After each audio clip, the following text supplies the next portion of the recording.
Saudações, Dux e Duquesas Tricolores.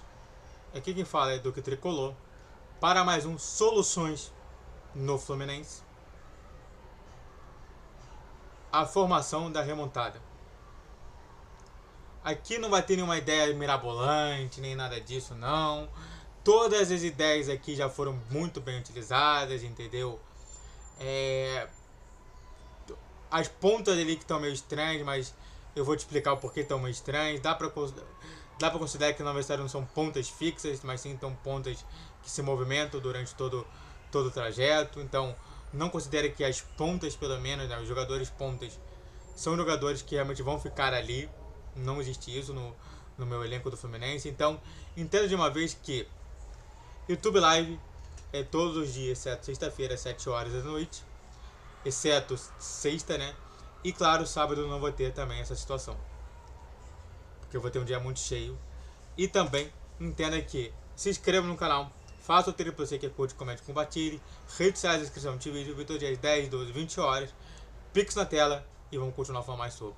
Bom, a minha formação de remontada eu criei aqui pensando em tudo que eu vi no futebol, tá? Que é isso aqui, ó. Vou até deixar aqui em 133% para vocês terem uma olhada aqui interessante, né?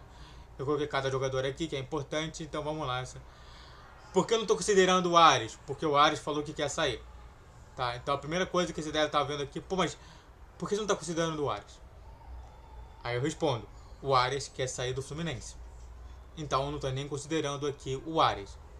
Por que você não está considerando, sei lá, algum outro jogador aleatório? Também não. Mas vamos nessa porque a gente vai entender melhor sobre isso. Primeira coisa que você está vendo aqui é o que é um esquema de 4-3-3. Mas é um 4-3-3 diferenciado que você está vendo aqui. É um 4-3-3 com, na verdade da história, 3 volantes, 2 pontas e um meio armador. Nesse caso, né, um falso 9. E 3 e 4 zagueiros, e 2 zagueiros e 2 laterais. Você acha que isso daí é insano? Eu vou te explicar parte a parte. Fábio, não preciso explicar muito. Grande goleiro, ótimo goleiro, o melhor goleiro que a gente tem ali no Fluminense. Não preciso cantar muito sobre explicar isso, tá? Então Fábio aqui já tá feito. Aí você tem a dupla de zaga, que na minha concepção, já que a gente está falando sobre a remontada do Fluminense pós entrada de novos jogadores, se lembre que contra o Criciúma ainda não vai valer a entrada do Thiago Silva, mas a gente já pensa logo no futuro, com o Thiago Silva estando titular, porque eu acho que ele vai ser meio que obrigatório, e o Felipe Melo.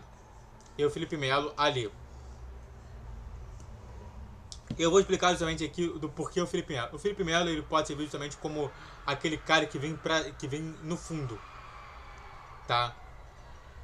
Essa formação ela tem na história uma característica interessante de que os pontas podem ir para o meio, o centroavante nesse caso ele pode voltar para armar o jogo, então é interessante, né? Você vai ocupar mais espaço, vai ocupar mais o meio de campo nisso todo.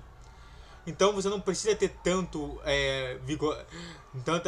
vigor ali, até porque o próprio Thiago Silva já tem um vigor enorme, então você pode ter um cara mais velho ali do lado dele.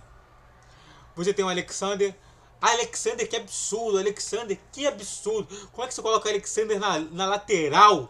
Que coisa de burro.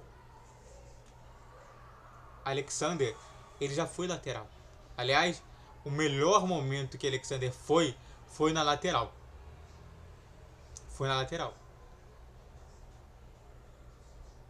E Samuel Xavier do outro lado, que é um cara que normalmente é um bom lateral, pode servir também como um terceiro zagueiro, para permitir com que os outros caras possam ir para o ataque com a tranquilidade.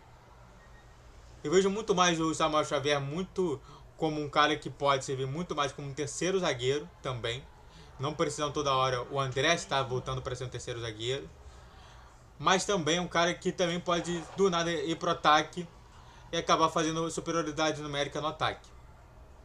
Você teria um trio de zaga formado por André, que eu acho que é o principal zagueiro ali do Fluminense, principal volante do Fluminense. É importante mencionar aqui que o André faria também a função de terceiro zagueiro. E aí você entenderia que, por exemplo, o Alexander estaria mais como um ala pela esquerda, o Samuel Xavier estaria muito por uma ala à direita, e você teria dois volantes que seriam justamente o Marcelo e o Nonato. Marcelo no meio, que absurdo. Então, o Mano Menezes falou que ele pensa no Marcelo não indo mais para a lateral.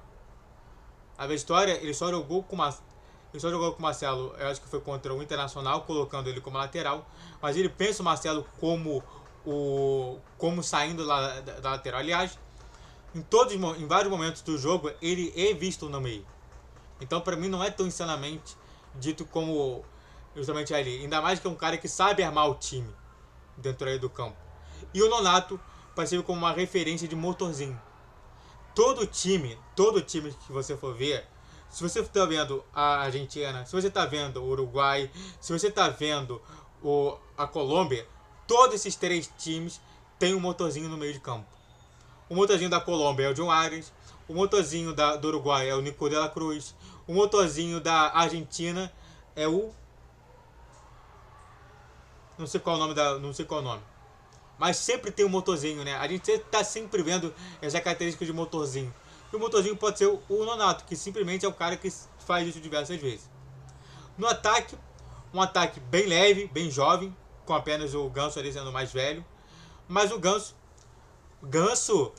como centroavante, ou como falso 9, que isso? Ele já foi isso. Há um tempo atrás, pelo menos com o Odair Helman e até mesmo com o Roger Machado, o Ganso fez esse papel muito de falso 9. E é um cara que, o último gol foi dele. O último gol do Fluminense foi dele. Chutando fora da área.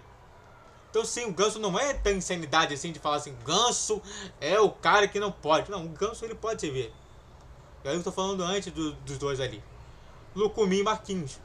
Marquinhos que já jogou na lateral esquerda. O Lucumí que já jogou na lateral direita. São dois caras que realmente têm essa força ofensiva.